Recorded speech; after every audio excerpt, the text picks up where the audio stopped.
Hi interwebs, Girl Germs here with a gameplay commentary over a very recent game of Halo 3. All of us playing are from competitive backgrounds to some extent, so we're very used to reading the play, covering each other and common spawn points. This was without a doubt my best game of the session.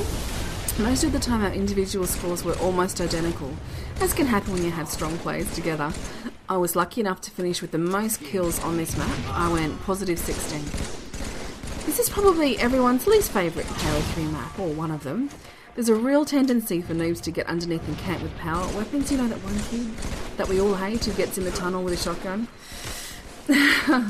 Like most players who got into the MLG playlist, I like to work the angles around the outside and capitalise on team fire and give the other team no chance to get a roll on.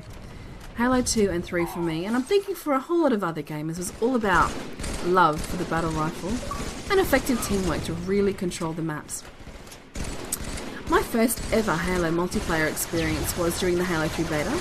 I'd bought my 360 and Crackdown especially for it, and it didn't launch on time, and I remember distinctly a horrible morning, waiting and waiting, listening to that hideous Crackdown music on loop, waiting for it to go live.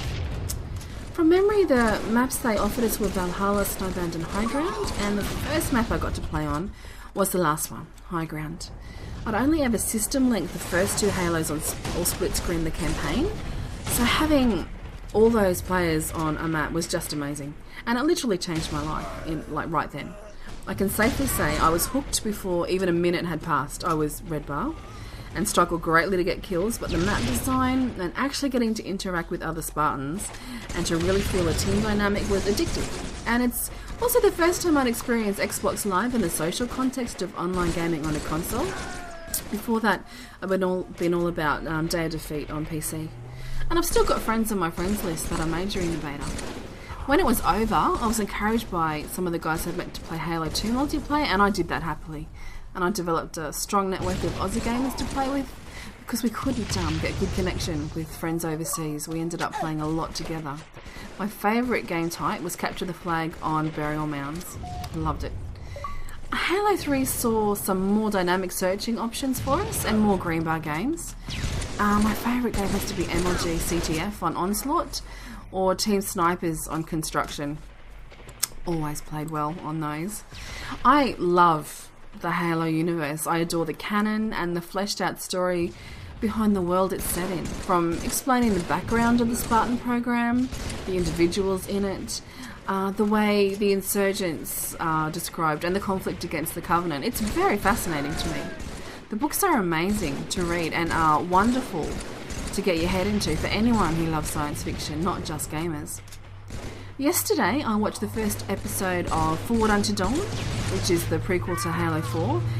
It blew my mind. To catch that on Waypoint or Machinima Prime, it completely surpassed my expectations, which were high to begin with. A lot of us were disappointed when Peter Jackson and Weta didn't make the Halo movie. I'm over that now. Television can be so captivating and good these days. Take really good series, like BSG, who have similarly rich universes and diverse storylines. It makes for exciting viewing. I really hope the powers that be see the potential in bringing some of that rich Halo canon to life on the small screen. I believe it could really work and be as important as Battlestar Galactica or Babylon 5 or any of those very long-running, very involved, wonderful science fiction series. I have a feeling that it could work because there are so many good actors in television these days, and with a complicated story you do need good actors to really deliver on that. And there's also incredible budgets. If you look at other TV series like Game of Thrones, for example, and things of that calibre, there are just so many people willing to spend money on really good stories, and I think Halo has that. It's a good story. What I would like you guys to do is to comment below or inbox me if you agree or not about how amazing a long-running Halo TV series would be. Also, let me know if you have a favourite Halo 2 or Halo 3 multiplayer map.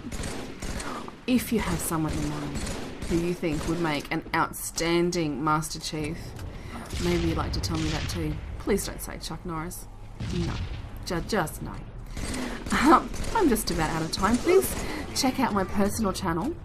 Check the sub box on there for some of the sexiest Aussie YouTubers around. And I will catch it.